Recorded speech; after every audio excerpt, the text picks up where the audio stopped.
Tiniyak ng AirAsia Philippines na pananatilihing nasa mabuti pa rin ang kanilang on-time performance o OTP sa NAIA terminals ngayong darating na undas. Sa katunayan, nasa 90% na ang naabot ng AirAsia Philippines na on-time performance o tamang oras o mas maaga pa sa schedule ng pag-alis at paglapag ng eroplano sa paliparan. Araw ng Biyernes, pinangunahan ni AirAsia Philippines CEO Ricky Isla at MIAA OIC Brian Ko kasama ng airport officials ang inspeksyon sa NAIA Terminal 2 para tiyakin na mabibigyan ng kaginawaan ng mga pasahero sa paliparan, particular na sa mga magbabakasyon sa kani-kanilang probinsya para sa Barangay and Sangguniang Kabataan Elections o BSKE at gunitain ng undas. Sa ngayon kasi nagdagdag ang AirAsia Philippines ng check-in counters at 4 na self-check-in kiosk kaya naman mabilis ang proseso sa pag-check-in ng mga pasahero sa NAIA Terminal 2. Because we have now a total of 20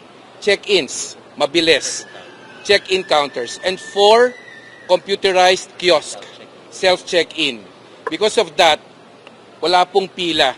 And the customer experience is we want an SLA or a standard time of approximately 10 to a long of 15 minutes. We can see that AirAsia was very prepared dito sa Terminal 2 natin.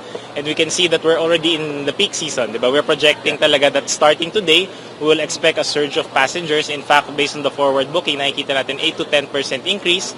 Inaasahan ng AirAsia na kaya nitong mag-operate at magsakay ng higit sa 70,000 na mga pasahero mula Oktubre 27 hanggang Nobyembre 1.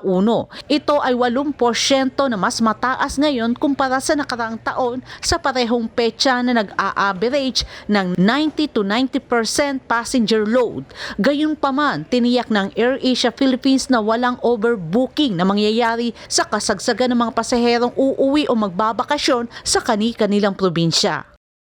Very prepared. As a matter of fact, meron po tayong mga digital reminders. Because our reminders to all our passengers is that they have to be here in the airport 2 or even 3 hours for domestic flights. And for international flights, 3 or even 4 hours before flight. Habang sa kabuuan ay pagsisikapan din ng MIAA na mapapanatili din ito ang magandang on-time performance sa NAIA terminals ngayong darating na undas. The overall on-time performance of the airport yesterday, in fact, was 87%. Lahat na yan, that's for 780 flights were operated on time, both arrivals and departures, and we expect the same. We expect the trend to continue in terms of improving the OTP even during the peak season of Undas 2023. Samantala, pinangunahan din ni Transportation Secretary Jaime Bautista ang walkthrough sa NAIA Terminal 1. Sa kanyang assessment, mas mahabang pila sa final security checkpoint pero sa kabuuan hindi pa rin naman nahirapan ang mga pasahero sa proseso ng kanilang pag-check-in. But overall, yung experience ng mga pasahero na mag-check-in dun sa mga counters ay maayos naman, no? Kinausap natin yung ibang mga pasahero and masaya naman sila na hindi masyadong mahirap yung kanilang experience, no? Inirerekomenda din ng kalihim na magdagdag ng security personnel sa final security screening kung saan mas madalas na mahaba ang pila ng mga pasaherong papaalis ng bansa. Ang kailangan natin dito ay magdagdag lang siguro ng personnel ang Office of the Transport Security, no? Ganun ang ginagawa natin ngayon, no? Lalong-lalo na itong panahon na to from October 27 to November 6, no? Meron tayong special handling, no? Para matugunan natin yung requirement ng mas maraming pasahero, no?